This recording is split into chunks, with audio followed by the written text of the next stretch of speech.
Hey, Civics class, I just want to give you a quick sample of what we're looking for here when we're talking about sources. Remember, we've been working on these. We've been working on connecting the principles of democracy to our lives and where we see things every single day. So the first thing that I would do if I were you is I would just read the title.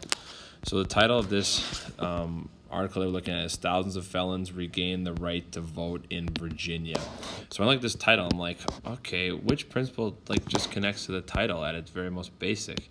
Well, I'm looking at one word that we know, which is right, and then vote.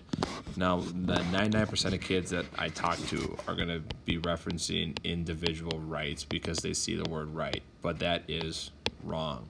We know that there's one principle that applies specifically, that talks specifically about the right to vote, and that is, do you have it? Anybody? It is popular sovereignty. Okay? Now that you know what the source is going to be, or what the principle is going to be, you can put it right here.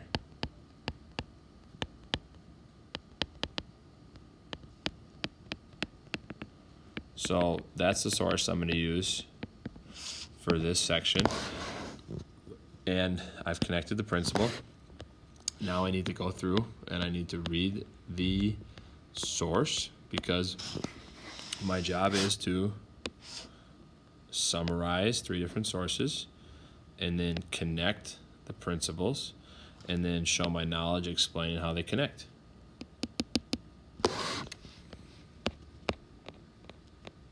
So, what I do when I read is I annotate. So, I'm going to annotate things that explain the story and connect to the principle. So, number 1, the governor of Virginia.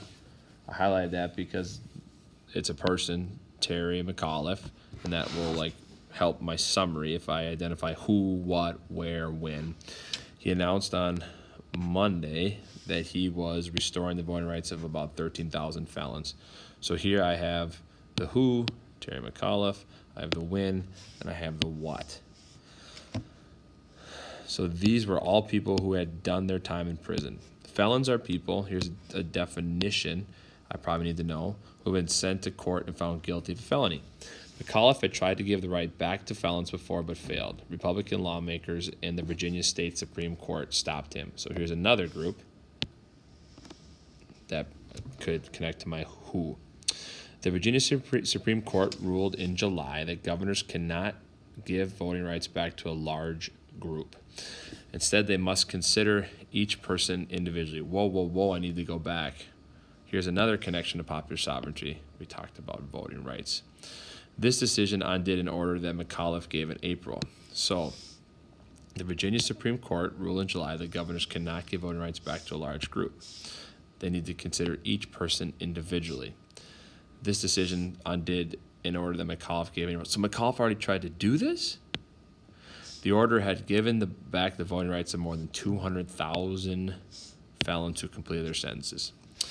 McAuliffe was angry with the court on Monday. He said the court was ignoring what is written in the Constitution. He accused Republican lawmakers of trying to silence voters' voices. Popular sovereignty, anybody? Still, McAuliffe promised to move forward. He says he will not let the loss of the right to vote, here's another, popular sovereignty, destroy lives and families. They are not second-class citizens. McAuliffe said many of the former prisoners now had jobs. They send their children and their grandchildren to our schools. They shop in our grocery stores, and they pay taxes. So here's evidence that McAuliffe's using for why felons should be given their rights back. I might use it in my summary. McAuliffe said he cannot let them be treated as second-class citizens for the rest of their lives. Letters were mailed on Friday to about 13,000 people who had signed up to vote. Here's another popular sovereignty. Before their rights were taken away by the court. The letter said they still had the right to vote. McAuliffe's order took care of each felon's paperwork individually in order to obey the ruling, he said. So this is how McAuliffe got around the Supreme Court decision. Moving forward, McAuliffe will individually give back the rights of other felons who meet the rules. This is what he's going to do next. He says he will first give back the right to those who ask for it. The order also gives felons other rights, including running for public office. The paperwork for voting is included in each of the letters sent to felons. The deadline to sign up to vote in Virginia for December's election is October 17th. The Virginia court's decision to strike down his order was a significant blow to McAuliffe. He called taking away felons' right to vote a leftover from the state's past. After the Civil War, laws were passed to keep the races separate. Like the laws from the past, the laws restricting felons from voting affected African Americans more than whites. Another key piece of my summary, I believe. Republicans have accused McAuliffe of trying to add more Democratic voters to the state. Republicans and Democrats have different beliefs and do not get along. McAuliffe is a Democrat. The Republican lawmakers believe adding more Democratic voters would help Hillary Clinton win. Hillary Clinton, Democrat, is running for president, so we know that this is old, but the story is still okay. McAuliffe said that he's not the reason. The names and address of 13,000 who had registered were recently released. Most of them live in these areas that typically vote for Democratic lawmakers. Republican lawmaker William Howell sued McAuliffe over the order. He said lawmakers will carefully review the system McAuliffe laid out on Monday.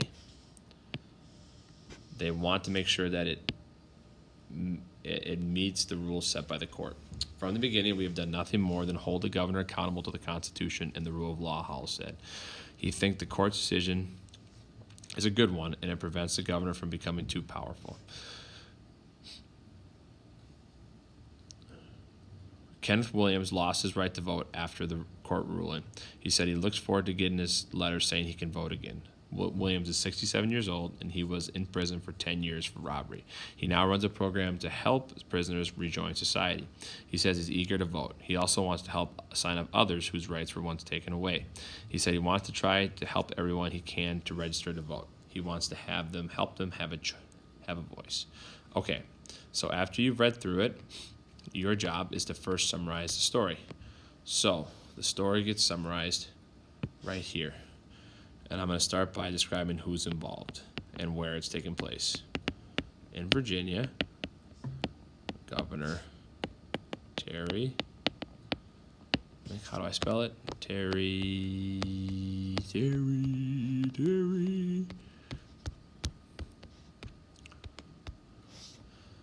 McAuliffe,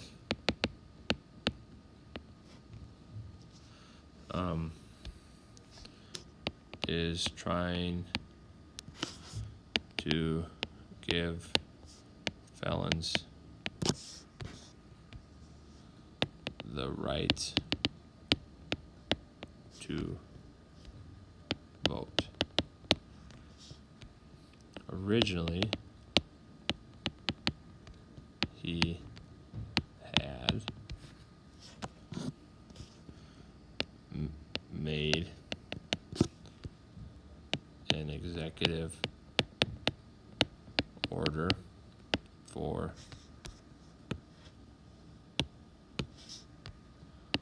the group, but the Virginia Supreme Court said he could not. He had to do it individually.